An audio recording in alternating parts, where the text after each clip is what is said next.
They told you sales is manipulation, that it's dirty, that it's dishonest.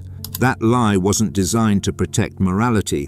It was designed to protect hierarchy, because the moment you understand sales, you stop asking, you stop hoping, you stop waiting to be chosen.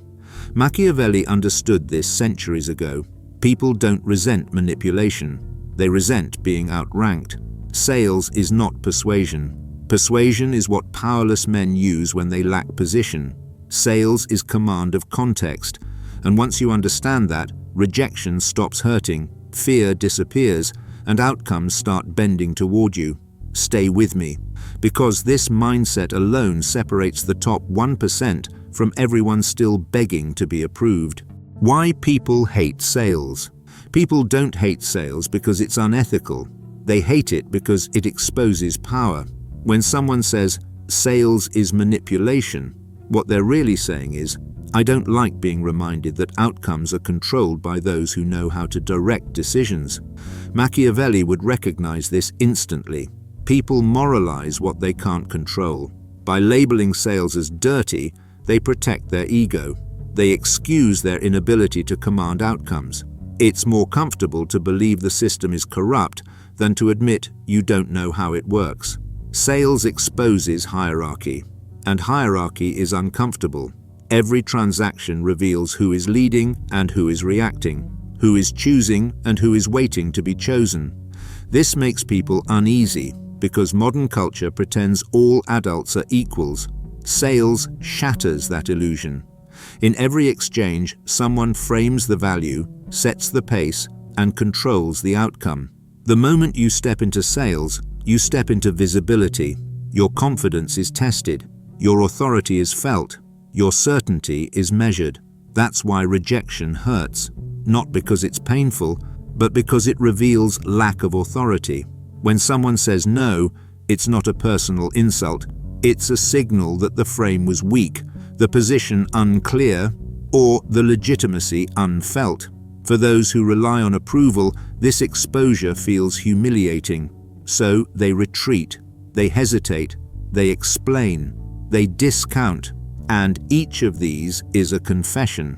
Hesitation admits uncertainty, discounts admit doubt, over-explaining admits inferiority.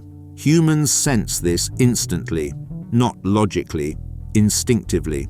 We are territorial before we are rational. People feel weakness long before they analyze words.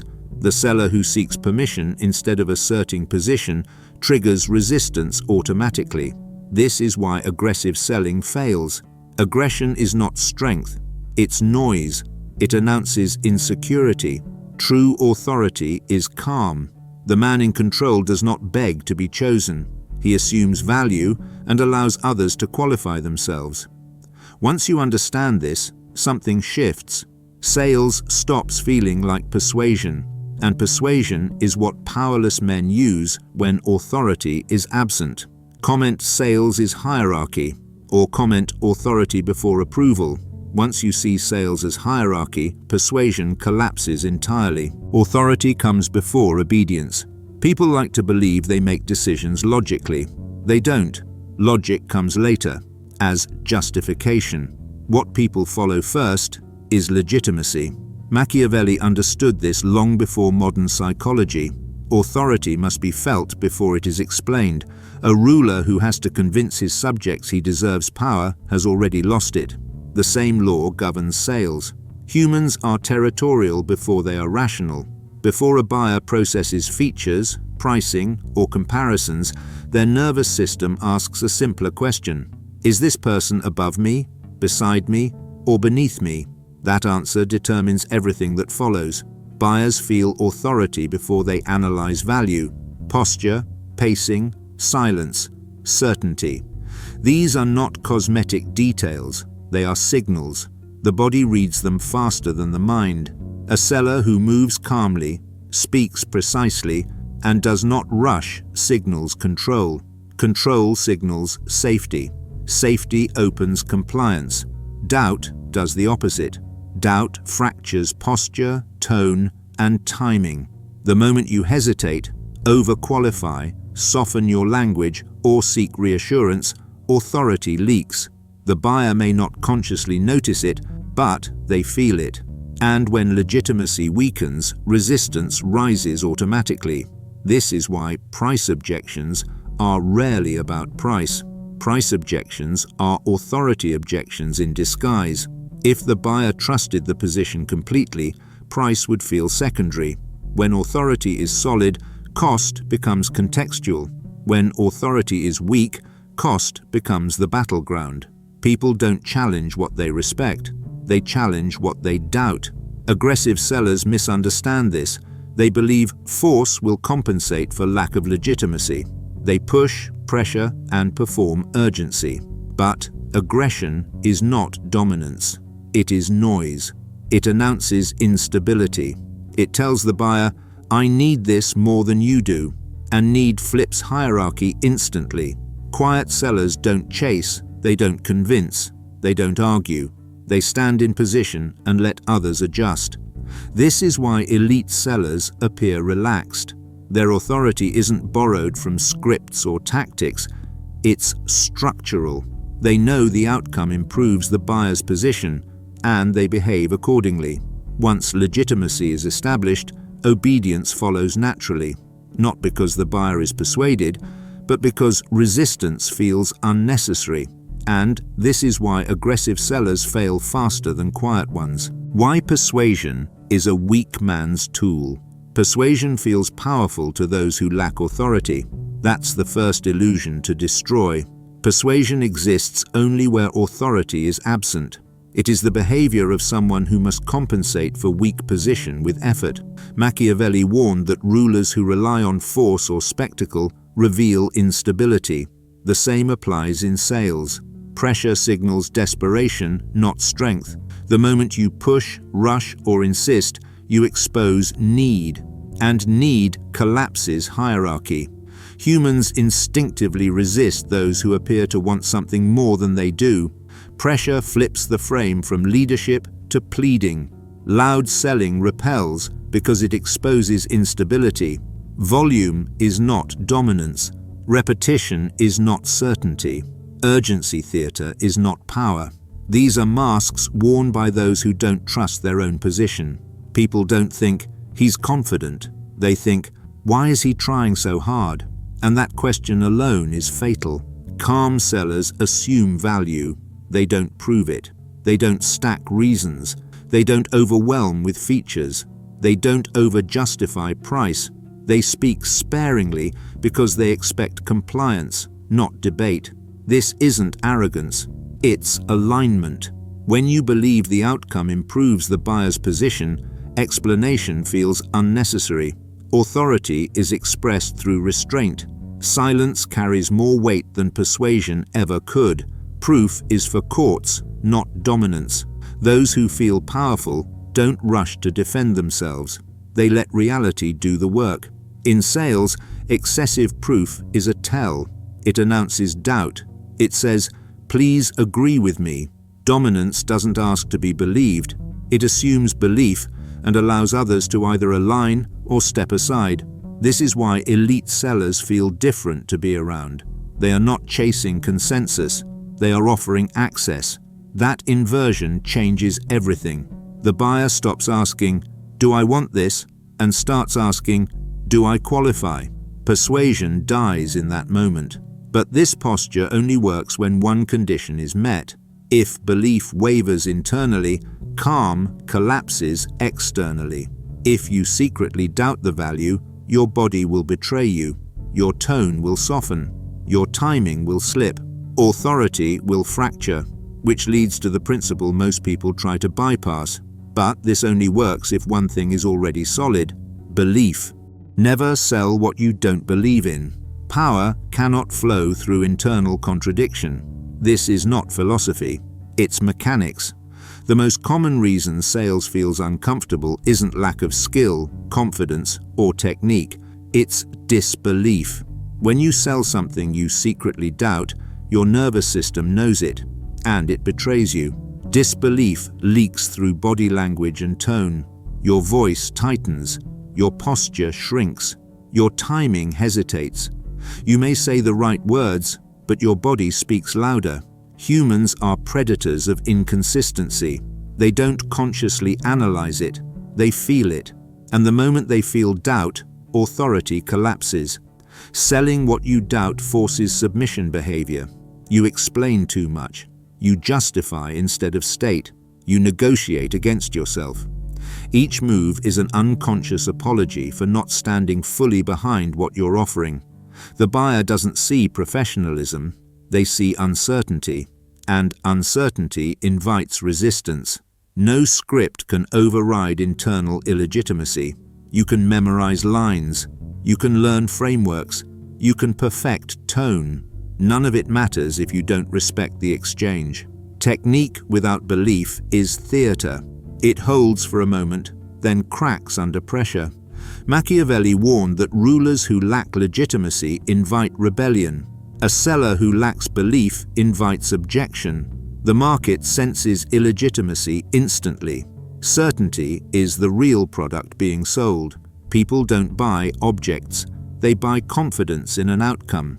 They buy the calm conviction of someone who knows, without debate, that the result will be better with them than without them. That certainty cannot be faked. It must be earned internally. This leads to a ruthless conclusion most avoid. If you don't believe in what you sell, leave. Don't push through it. Don't fake it till you make it. Don't hope motivation arrives later. Those are the strategies of servants, not rulers. If the product does not improve the buyer's position in a way you would defend without hesitation, walk away. Change the product, change the market, or create something worth standing behind. When belief is present, selling transforms. You stop explaining. You stop discounting. You stop chasing. You guide. The conversation shifts from, "Will this work?" to, "How fast do you want the result?" That is power. And belief alone isn't enough, not if you're not sold on yourself. Selling yourself before selling anything. Self-governance precedes authority over others. This is the law most people try to skip, and the reason they never escape mediocrity. You cannot ask someone to commit, invest, or decide if you privately know you don't live by the standards you demand. That fracture is felt immediately, not intellectually, instinctively. Inconsistency destroys credibility instantly, not public inconsistency, internal inconsistency. When you break promises to yourself, when you delay what you said you would do, when your habits contradict your message, your nervous system registers you as illegitimate. And when you feel illegitimate, others feel it too. Buyers don't respond to words, they respond to alignment. Discipline builds internal legitimacy. Every time you do what you said you would do, especially when no one is watching, you reinforce internal authority. You don't convince yourself with affirmations. You convince yourself with action. Wake when you said you would. Train when it's inconvenient. Prepare when it's unnecessary. These acts are invisible externally, but they harden something internally. And that internal solidity changes how you move, speak, and decide. Confidence comes from self-trust, not results. Most people believe confidence arrives after success. That's backward. Results follow confidence, and confidence follows self-trust. Self-trust is built through consistency. This is why some people have perfect scripts, but weak presence. Their language is correct, but their body doesn't believe it. Their tone lacks weight. Their pauses feel nervous. Their certainty collapses under resistance. Machiavelli warned that rulers who cannot govern themselves will never govern others. A man who lacks command over his habits cannot command belief. Selling yourself does not mean arrogance. It means credibility. You know, without debate, why you are trustworthy. Not because of credentials or charm, but because your behavior supports your words. Once this alignment exists, something dangerous happens. Rejection loses its sting. Validation becomes irrelevant. Approval stops being negotiated. You no longer chase weak prospects. You stop shrinking your offer to be liked. You hold others to your standard instead of lowering yourself to theirs. The market responds immediately. People follow those who embody outcomes, not those who describe them. Once authority is internal, selling stops being about products. People don't buy products, they buy escape. No one wakes up wanting a product. They wake up wanting relief. Relief from shame. Relief from stagnation. Relief from the quiet fear that their life is not improving. This is the core misunderstanding that keeps most sellers weak. Urgency is created by pain, not information. Information educates. Pain moves. You can explain features perfectly and still get nowhere, because understanding does not compel action. People act when the cost of doing nothing becomes heavier than the cost of change. Features decorate. Consequences move. A product is just a vehicle. The destination is psychological freedom. When sellers lead with features, they invite comparison. When they lead with consequences, they eliminate it. No one buys fitness for health. They buy escape from self-disgust. No one buys education for knowledge. They buy leverage over a future that currently controls them. No one buys productivity tools for efficiency. They buy relief from chaos and regret. The weak seller explains how the product works. The powerful seller clarifies what remains broken if nothing changes. Buyers act to escape shame, stagnation, and limitation.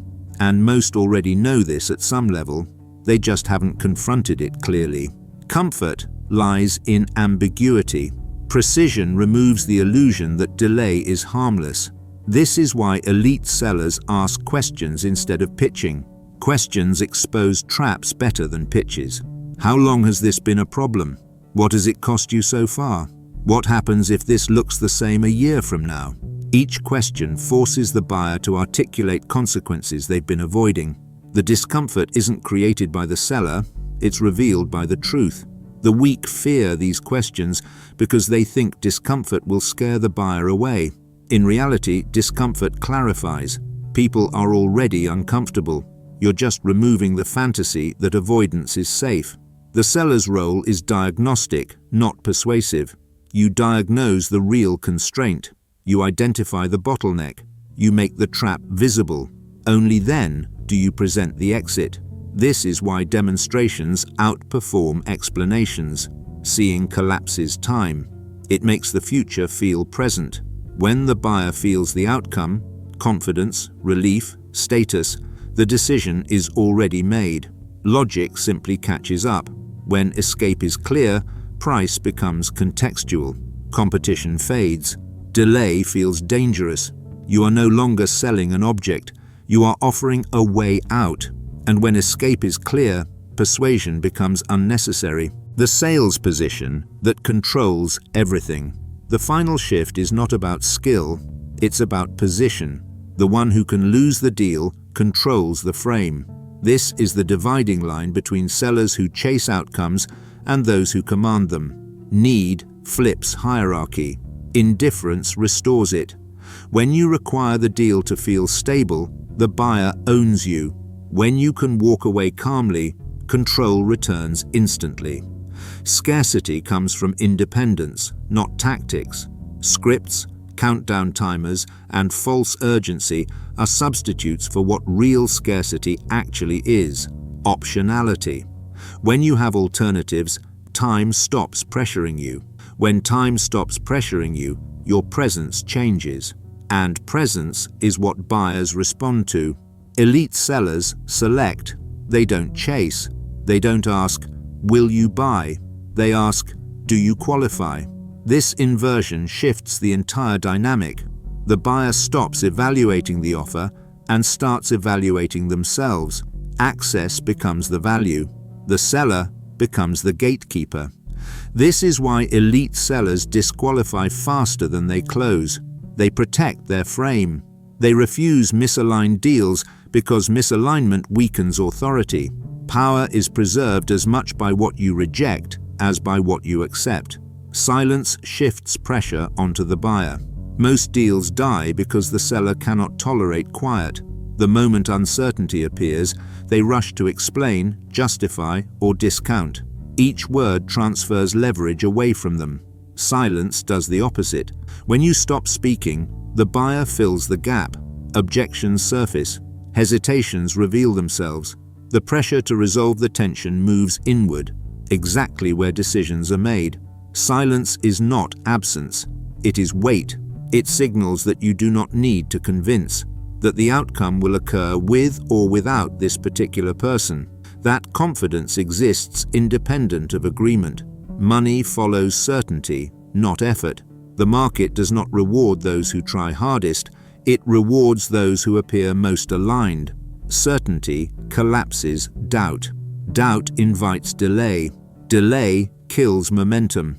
When you stand calmly behind the outcome, when you frame the exchange as redirection rather than extraction, money moves naturally.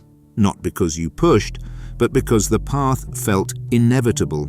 This is why the best sellers are rarely aggressive. They are selective. They are composed. They are willing to lose. And that willingness is exactly what makes them dangerous. Sales, at its highest level, is not persuasion. It is command of context. When your position is correct, tactics become unnecessary. When your position is weak, no tactic will save you. That is the final truth. Comment sales is position, or comment authority closes. Subscribe if you want power without permission. Iron Psyche isn't about tactics, it's about control.